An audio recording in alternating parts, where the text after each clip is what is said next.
wala ka. O, dalawa pa yung anak niya, buntis pa siya. O. Kaya naman niya eh. Ibig sabihin, ligpitin mo lang yung kalat mo. Kung ayaw mo, para hindi ka mainis, ligpitin mo lang yung kalat mo. Na ako. Tapos ang ending, ikaw mainis.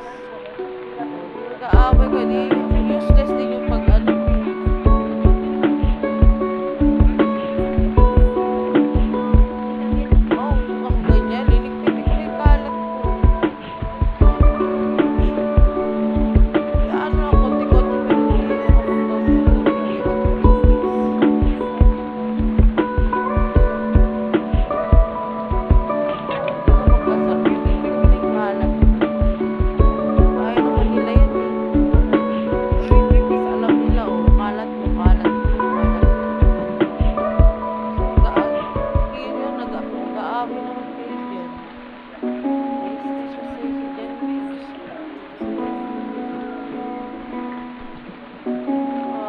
Ano yan?